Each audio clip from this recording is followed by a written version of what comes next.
ચાલો આજે આપણે જોશું કે આઈબ્રો શીખવા માટે કઈ કઈ વસ્તુ જોશે. તો પેલા આઈબ્રો શીખવા માટે પાવડર જોશે, સીઝર જોશે અને આઈબ્રો થ્રેડિંગની રીલ જોશે. તો આ ત્રણ વસ્તુ હોય તો આપણે આઈબ્રો પરફેક્ટ કરી શકીએ. તો હવે આપણે આઈબ્રો થ્રેડિંગમાં સૌથી પહેલા તો થ્રેડિંગ શીખવું પડે. તો થ્રેડિંગ શીખવા માટે તો પેલા દોરી ચલાવતા શીખવું પડે. તો આપણે જોશું કે દોરી કઈ રીતે હાંકવાની.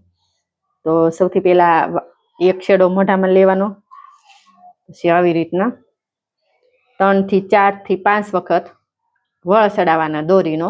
એક છેડો આવી રીતના આંગળીમાં વીંટવાનો, પછી આવી રીતના ધીરે ધીરે દોરી ચલાવવાની.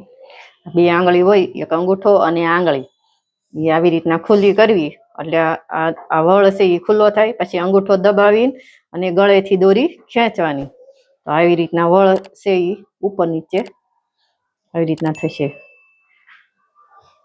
પછી હવે આ દોરી આવી રીતના દોરી હરે ને પછી આપણે હાથ ઉપર ટ્રાય કરવી. હવે હાથ ઉપર જોશું. જો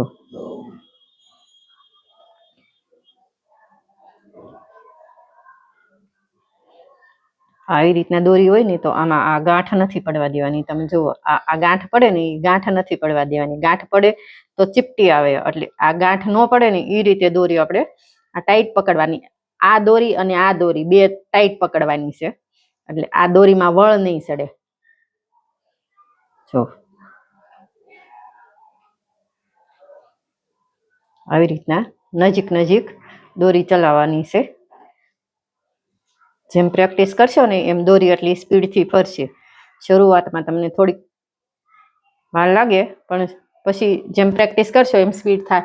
તમે જોઈ શકો છો અહીંયા વાળ ક્લીન થઈ ગયા. અહીંયા વાળ છે, અહીંયા મેં દોરી ફેરવી તો આમાં વાળ જતા રહ્યા. જો આ દોરી ફેરવી ને એટલે વાળ વહી ગયા. તો આવી રીતના દોરી ફેરવવાની છે. આવી જ રીતના આઈબ્રોમાં પણ આપણે કપાળ ઉપર દોરી ફેરવી ને તો આવી રીતના દોરી ટાઈટ પકડી રાખો ને એટલે કપાળમાં ચીપટી ન આવે અને હેર પણ જતા રહે. એવી રીતના દોરી ફેરવવાની છે. તો આજે આપણે એટલું આ થ્રેડિંગનું જોયું. કાલે આપણે પ્રોપર આઈબ્રો કઈ રીતે કરશું ને એ બતાવશું. તો એના માટે અમારી ચેનલને લાઈક કરો, સબસ્ક્રાઈબ કરો.